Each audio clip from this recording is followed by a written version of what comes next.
Congratulation वहिनी, बाळ झाल्याबद्दल. पण मी ऐकलंय डिलिव्हरी फार क्रिटिकल होती. आता ठीक आहे ना सगळं? अगं होता थोडा प्रॉब्लेम, पण स्त्रियांच्या आरोग्याची संपूर्ण काळजी घेणारं मातृसेवा होतं ना साथीला. सगळं सुरळीत झालं. किशोर वयापासून ते रजोनिवृत्तीपर्यंत स्त्रीच्या आरोग्याची संपूर्ण काळजी घेणारं अहमदनगर मधील पहिलं स्त्री रुग्णालय Matruseva women's hospital obstetric ICU. किशोरवयीन आणि विवाहपूर्व समुपदेशन, गरोदर माता तपासणी आणि प्रसूती, पहिल्या सिझेरियन नंतर नॉर्मल डिलिव्हरीची सोय. मातृसेवा विमेन्स हॉस्पिटल, सक्कर चौक, नवीन टिळक रोड, अहमदनगर. फोन 9850200017.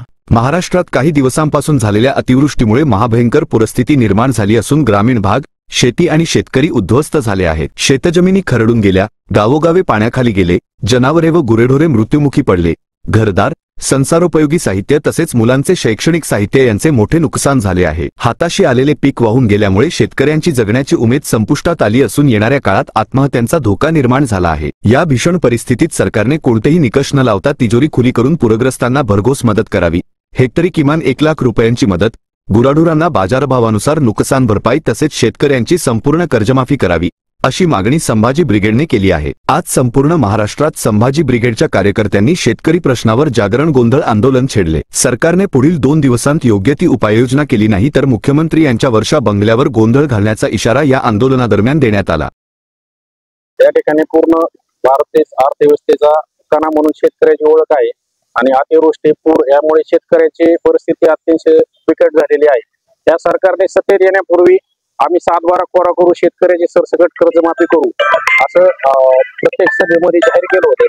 तर आता ती योग्य वेळ आलेली आहे की मुख्यमंत्र्यांनी आता शेतकऱ्यावर जी आता परिस्थिती ओढवली आहे ह्याच्यात पूर्ण सर्व महाराष्ट्रात शेतकऱ्यांचा 7-12 कोरा करावा व शेतकऱ्याचे जे नुकसान झाले सरसकट शेतकऱ्याला हेक्टरी 1 लाख रुपये अनुदान देण्यात यावं व जे शेतकऱ्यांचे जे मुलं आहेत, ज्या महाविद्यालयात आहेत त्यांची फी सरसकट माफ करून शेतकऱ्याला थोडा आधार देण्याचं काम या सरकारने तात्काळ करण्यात यावं. भारतीय अर्थव्यवस्थेचा कणा म्हणून शेतीची ओळख आहे आणि आजच हा शेतकरी आज या परिस्थितीवरती येऊन थांबलेला आहे की शेतकऱ्याला या ठिकाणी जगावं की मरावं अशी परिस्थिती या ठिकाणी निर्माण झालेली आहे. मी पुन्हा येईन या अति महत्वाकांक्षेपायी पुन्हा सरकारमध्ये येऊन मुख्यमंत्री झालेले अति महत्वाकांक्षी असे आपले महाराष्ट्र राज्याचे मुख्यमंत्री हे आपल्या राज्याच्या मानगुटी बसलेले आहेत आणि या ठिकाणी खऱ्या अर्थाने शेतकऱ्यांना न्याय द्यायचा सोडून ते फक्त आणि फक्त इलेक्शन या संदर्भातच कामकाज करतात आपण सर्वजण पाहिले आहे. तर या आंदोलनाच्या माध्यमातून आम्हाला त्यांना विनंती आहे की आपण आता आपलं राजकारण थोडा काळ बाजूला ठेवावं. आपल्याला उठल्यापासून झोपेपर्यंत मागचे 5 वर्ष ते पुढचे 5 वर्ष फक्त राजकारण दिसतं. या गोष्टी बाजूला सारून आपण शेतकऱ्यांचा देखील या ठिकाणी विचार करावा. आपण त्या ठिकाणी विमानात अपघातात वारलेल्या लोकांसाठी 1 कोटी रुपयाची मदत तात्काळ जाहीर करता. मग माझा शेतकरी काय माणूस नाही का? मग तो जर या ठिकाणी नुकसान त्याचं होत असेल, त्या ठिकाणी पुरामध्ये तो मृत्युमुखी पडत असेल तर त्याच्यासाठी आपण 1 कोटी रुपयाची मदत तात्काळ का जाहीर करत नाही असा आम्हाला सवाल या ठिकाणी आम्ही उपस्थित करत आहोत. या दरम्यान माझ्या श्रीगोंदा तालुक्यामध्ये आपण पाहिलं तर 2 गट या ठिकाणी अतिवृष्टी म्हणून त्या ठिकाणी प्रस्तावित केलेले आहे. परंतु आमची मागणी आहे की संपूर्ण तालुका नव्हे पूर्ण जिल्हा आपला महाराष्ट्र हा या ठिकाणी आपत्तीने ग्रस्त झालेला आहे. त्यामुळे शासनाने कुठल्याही प्रकारची चौकशी पंचनामे न करता सरसकट मदत त्या ठिकाणी जाहीर करावी. शेतकऱ्यांची 100% कर्जमाफी त्या ठिकाणी करावी. शेतकऱ्यांची मुलं जे त्या ठिकाणी विविध शाळा कॉलेजमध्ये शिकत आहेत सर्वांची सरसकट फी त्या ठिकाणी शासनाने भरायची जबाबदारी घ्यावी आणि त्यांना या ठिकाणी मुक्त करावं. याचबरोबर शासनाला आमची अशी विनंती येत आहे की आपण या ठिकाणी एक बाजूला शेतकरी उद्ध्वस्त झालेला आहे, त्याचं सर्व पिकांचं नुकसान झालेलं आहे, त्याचे अन्न पाण्याची पंचायत झालेली आहे आणि दुसऱ्या बाजूला आपण त्याच्या जखमीवरती मीठ चोळत आहोत. आपण पाहिलं तर या महिन्यामध्ये जे रेशनिंग धान्य दुकानामध्ये तांदूळ आलेला आहे अतिशय निकृष्ट दर्जाचं त्या तांदूळ त्या ठिकाणी आलेला आहे. म्हणजे आपण जनावरांना शेतकरी खाऊ घालणार नाही अशा प्रकारचं निकृष्ट तांदूळ या लोकांनी शेतकऱ्यांना खाण्यासाठी पाठवलंय. म्हणजे एक प्रकारे शेतकऱ्यांचं स्वतःचं अन्न त्या ठिकाणी उद्ध्वस्त झाले असताना शेतकऱ्यांना जी सरकारकडून अन्नधान्य पुरवण्यात येतं ते देखील अतिशय निकृष्ट दर्जाचं पुरवू त्या ठिकाणी शेतकऱ्यांची टिंगल करण्याचं काम या सरकारने केलेलं आहे. आणि संभाजी ब्रिगेडच्या वतीने आम्ही त्याचा जाहीर निषेध करतो आणि लवकरात लवकर शेतकऱ्यांच्या भावना लक्षात घेऊन सरसकट कर्जमाफी जाहीर करावी अशी विनंती करतो. आज देशभरमध्ये आई जगदंबेचा नवरात्रोत्सव मोठ्या उत्साहानं साजरा होत आहे. त्या आई जगदंबेच्या चरणी नतमस्तक होत लीन होत मी या ठिकाणी आई जगदंबेला विनंती करतो की महाराष्ट्रामध्ये जे पुरानं थैमान घातलेलं आहे, एक संकट ओढवलेलं आहे, शेतकरी अडचणीत आलेला आहे, त्यातून सावरण्याची शक्ती ताकद त्याला दे. त्याच्या पाठीशी आई जगदंबे तुझी शक्ती उभी कर अशी विनंती मी आई जगदंबे चरणी करतो. नवरात्रोत्सवाच्या निमित्तानं आज या ठिकाणी आम्ही पालकमंत्री महोदय माननीय नामदार राधाकृष्ण विखे पाटील साहेब यांच्या कार्यालयाच्या दालनाबाहेर आज आम्ही या ठिकाणी जागरण गोंधळ आंदोलन केलेलं आहे संभाजी ब्रिगेडच्या वतीनं.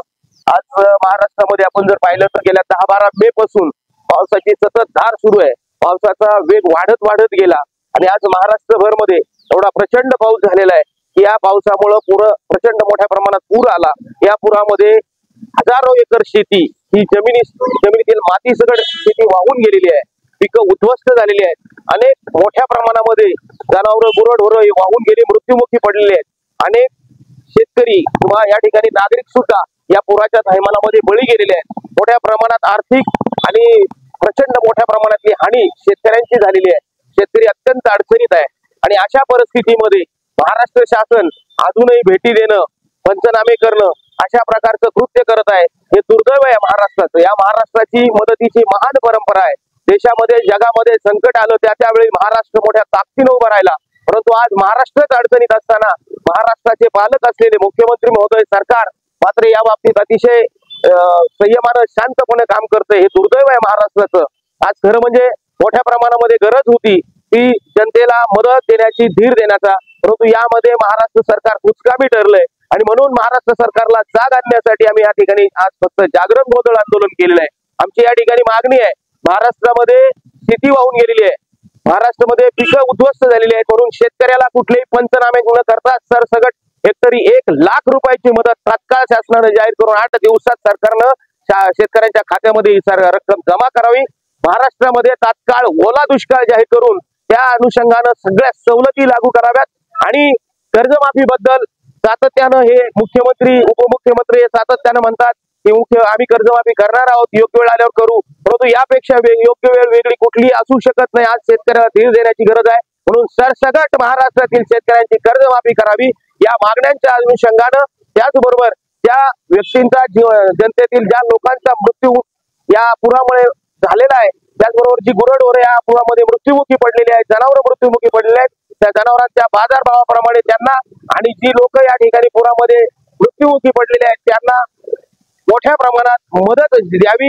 अनेकांचे संसार उद्ध्वस्त झाले, शालेय साहित्य लेकरांचं उद्ध्वस्त झालेलं वाहून गेलेलं आहे, त्यांनाही या ठिकाणी शासनानं मदत करावी. सगळ्या ज्या काही वेगवेगळ्या योजना आहेत शासनानं तात्काळ त्या थांबवाव्यात. या लोक उपयोगी योजना आहेत त्याही तात्काळ थांबवून या ठिकाणी तिजोरी सरकारनं रिकामी करावी आणि शासनानं लोकांना मदत करावी, धीर द्यावा. ह्या मागणीसाठी आम्ही या ठिकाणी आहोत. तात्काळ या आंदोलनात जिल्हाध्यक्ष राजेश गणपतराव परकाळे, श्रीगोंदा तालुकाध्यक्ष इंजिनियर श्याम जरे, पारनेर तालुकाध्यक्ष सचिन काकडे, नगर तालुकाध्यक्ष महेश दानवे तसेच सुयोग धस, दिलीप वाळुंज, बापू जगताप, अच्युत गाडे, तरटे तात्या, विकास उदगिरे, अंबादास जाधव, संदीप मांडरे, सागर भोस, शंतनू जाधव, अमोल आगलावे, देवीदास गवळी, विकास पवार, दिलीप आगलावे, संतोष कोकाटे, सुभाष आगलावे, बालू बोरुडे, धोंडीराम आगलावे आदी मान्यवर उपस्थित होते.